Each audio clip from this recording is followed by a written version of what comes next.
Jio edu online class চ্যানেলে আমার সকল ছাত্রছাত্রীদের জানাই স্বাগত। আজকে আমি নবম শ্রেণীর গ্রহরূপে পৃথিবীর অংশে মানুষের আবাসস্থল রূপে পৃথিবী এই সম্পর্কে আলোচনা করব। তোমাদের চ্যাপ্টারে অবস্থিত গ্রহরূপে পৃথিবীর অংশে আমি আলোচনা করব আজকে মানুষের আবাসস্থল রূপে পৃথিবী। এই অংশটিতে এইটুকু বলতে পারি, মানুষের আবাসস্থল রূপে পৃথিবী অর্থাৎ মানুষ যে পৃথিবীর উপর বসবাস করছে, পৃথিবী মানুষকে বসবাসের সুযোগ দিয়েছে। এই সুযোগ দেওয়ার পেছনে অর্থাৎ পৃথিবীতে জীবের অবস্থানের পিছনে কয়েকটি বিশেষ গুরুত্ব আছে, যা আমরা অন্যান্য যে গ্রহগুলো আমরা দেখলাম, যে ৮টি গ্রহ আমরা দেখলাম মূল গ্রহ, তাদের মধ্যে কিন্তু এই বৈশিষ্ট্যগুলি পাই না। বাকি ৭টি গ্রহের মধ্যে এই বৈশিষ্ট্য আমরা পাই না।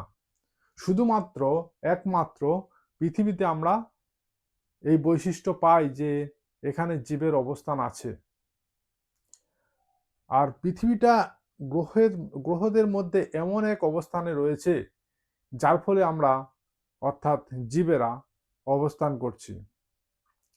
আমরা আজকে দেখে নেব এই গ্রহরূপে পৃথিবীতে আমরা অর্থাৎ মানুষেরা বসবাসের যে সুযোগ পেয়েছি তার মূল কারণগুলো কি কি আছে, কোন কোন বৈশিষ্ট্য থাকার জন্য আমরা এই পৃথিবীতে আজ বেঁচে আছি। আজকে আমরা সেটাই জানবো ভিডিওতে।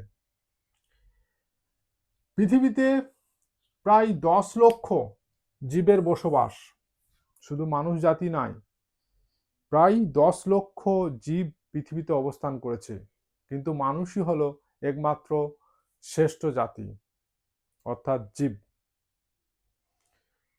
আর আছে কি 3,50,000 প্রজাতির উদ্ভিদ আছে।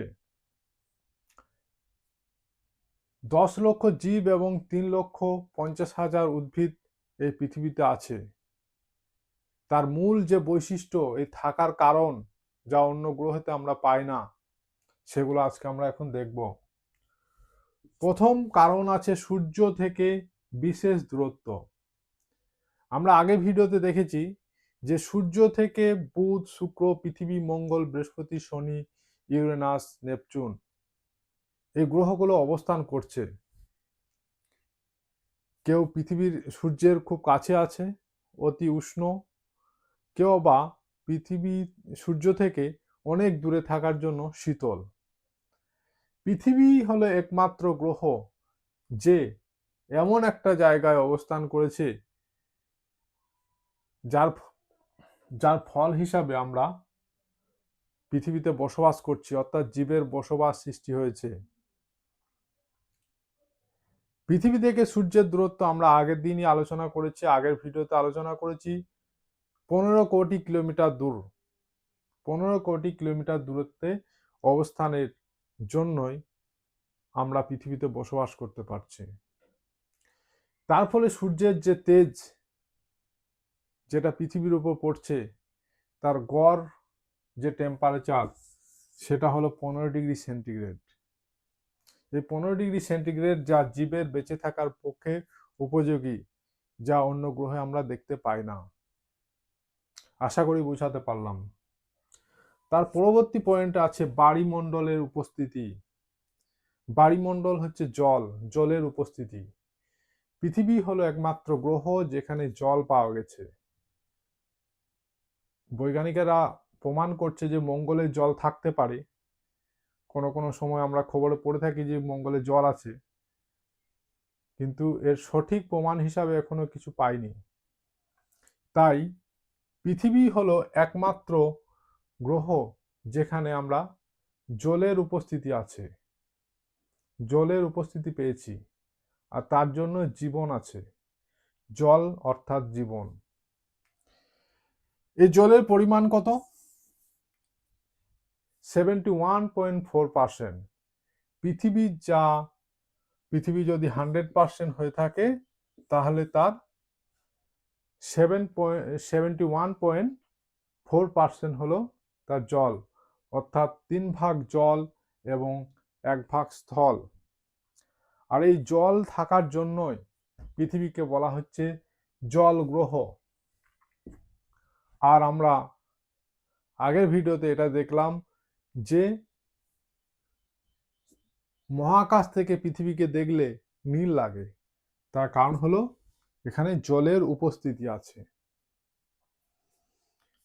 এবার চলে আসি আমরা বায়ুমণ্ডল। বায়ুমণ্ডলের উপস্থিতি, এটা একটা গুরুত্বপূর্ণ পয়েন্ট। বায়ুমণ্ডল কিন্তু অন্য কোনো গ্রহে পাওয়া যায় না। আর বায়ুমণ্ডল আছে বলেই পৃথিবীতে প্রাণ আছে। পৃথিবীর ভূপৃষ্ঠ থেকে প্রায় 10,000 কিলোমিটার উচ্চতা পর্যন্ত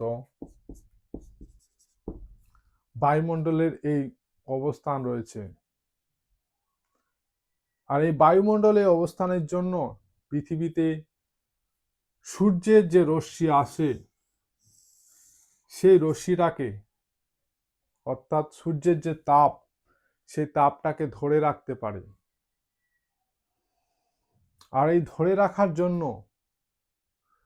পৃথিবীর উষ্ণতা, এই যে গড় টেম্পারেচার 15 ডিগ্রি সেন্টিগ্রেড বললাম, এই টেম্পারেচার থাকে। যদি বায়ুমণ্ডল না থাকতো তাহলে কি হতো, সূর্যের যদি তাপ আসতো অতিরিক্ত গরম হতো। আবার যখন তাপ থাকতো না, অর্থাৎ সূর্যের আলো যখন থাকতো না, তখন অতি ঠান্ডা অতি শীতল হয়ে যেত। এই যে ব্যালেন্স, যখন সূর্যের আলো পাচ্ছে তখন অতি উষ্ণ, এবং যখন অন্ধকার হচ্ছে বা তাপ পাচ্ছে না তখন অতি শীতল। এই অতি শীতল এবং অতি উষ্ণ এই ব্যাপারটা থেকে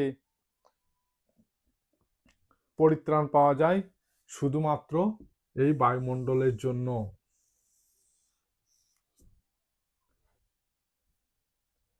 তাহলে আমরা বলতে পারি যে এই বায়ুমণ্ডল আমাদের তাপমাত্রার ভারসাম্য বজায় রাখে।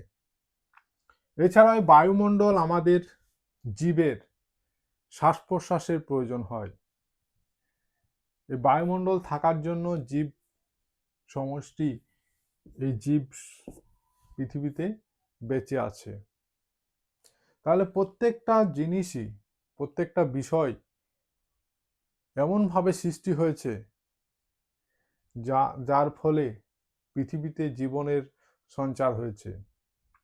এবার চলে আসি আমরা আপেক্ষিক গুরুত্ব। পৃথিবীর যে আপেক্ষিক গুরুত্ব আছে ভূপৃষ্ঠের, সেটা হলো 9.8। এই 9.8 আপেক্ষিক গুরুত্বের কারণে ভূত্বকের উপরের অংশ অপেক্ষাকৃত হালকা এবং ভূ অভ্যন্তরের ভিতরে অর্থাৎ কেন্দ্রের দিকে অপেক্ষিত ভারী বস্তু অবস্থান করেছে। আর ভূপৃষ্ঠের এই আপেক্ষিক গুরুত্বের জন্য এখানে শিলামণ্ডল অবস্থান করেছে, যে শিলামণ্ডলে উদ্ভিদ জন্মায়। আর এই উদ্ভিদ জন্মানোর জন্য প্রাণীর জীবন ধারণ এই উদ্ভিদের উপর নির্ভর করে আছে। তাহলে আপেক্ষিক গুরুত্ব বিশেষ একটা গুরুত্ব আছে, যা পৃথিবীর জীবের অর্থাৎ মানুষের আবাসস্থল রূপে বিশেষ গুরুত্বপূর্ণ। এরপর আসি আমরা গ্রিন হাউস গ্যাসের প্রভাব। গ্রিন হাউস গ্যাস আমরা জানি কি কি আছে: carbon dioxide, nitrous oxide, methane, ozone. এই গ্যাসগুলো আমরা গ্রিন হাউস গ্যাস নামে পরিচিত। অনেক সময় বলি যে গ্রিন হাউস ইফেক্ট, গ্রিন হাউসের ফলে উষ্ণতা বৃদ্ধি পাচ্ছে, কিন্তু আসল কারণ হচ্ছে এই গ্রিন হাউস গ্যাসগুলো থাকা অবশ্যই প্রয়োজন। কারণ এই গ্রিন হাউস গ্যাসগুলো না থাকলে পৃথিবী শীতল হয়ে যেত, বরফ আবৃত হয়ে যেত, ঠান্ডা হয়ে যেত, যা জীবের প্রাণের পক্ষে কোনোদিন সম্ভব নয়। এই গ্রিনহাউস গ্যাসগুলো থাকার জন্য পৃথিবীতে যে সূর্যরশ্মি আসে, সেই সূর্যরশ্মিটাকে ধরে রাখে, তার ফলে উষ্ণতা ভারসাম্যতা বজায় রাখে। আবার আমরা এটাও বলি, এটা আমরা জানি যে কোনো জিনিস প্রয়োজনের বেশি হয়ে গেলে সেটা ক্ষতিকারক। ঠিক একই রকম ভাবে এই carbon dioxide, nitrous oxide, methane, এই জাতীয় গ্রিনহাউস গ্যাসগুলি পরিমাণ বেশি হয়ে যায়, তাহলে কিন্তু আবার বিপদও আছে, যেটা আমরা গ্রিনহাউস ইফেক্ট বলছি। এই ধরনের গ্যাসগুলো পরিমাণ বাড়লে পৃথিবীর উষ্ণতা বৃদ্ধি পাবে, আর পৃথিবীর উষ্ণতা বৃদ্ধি পেলে বরফ গলন, অর্থাৎ যে মেরু দেশীয় বরফ আছে সেগুলো গলতে থাকবে, আর সেইগুলো গলে যাওয়া মানেই প্রাণীর কোনো না কোনো অংশ নষ্ট হয়ে যাওয়া। আশা করি বোঝাতে পারলাম। এরপর জীবমণ্ডল। পৃথিবী হলো একমাত্র গ্রহ যেখানে জীবমণ্ডল অবস্থান করে, আর এই জীবমণ্ডল আমরা পৃথিবীতে বায়ুমণ্ডলের অর্থাৎ ভূপৃষ্ঠ থেকে 6 কিলোমিটার উচ্চতা পর্যন্ত এই জীবের অস্তিত্ব আমরা লক্ষ্য করি। ঠিক একই রকম ভাবে জলভাগ অঞ্চলে জলের পৃষ্ঠদেশ থেকে গভীরতা পর্যন্ত প্রায় 7 কিলোমিটার গভীরতা পর্যন্ত আমরা জীবনের সন্ধান পাই, অর্থাৎ জীব আছে সেটা জানতে পারি।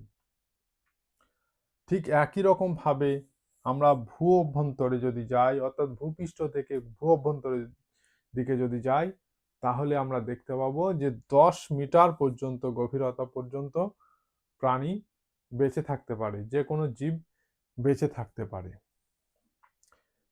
তাহলে আজকে আমরা পৃথিবীর এই বিশেষ গুরুত্বগুলো সম্পর্কে জানলাম, যে গুরুত্বগুলোর কারণে মানুষের আবাসস্থল রূপে পৃথিবী আমরা বলতে পারি, যা অন্য কোনো গ্রহকে এখন অবধি বলতে পারিনি।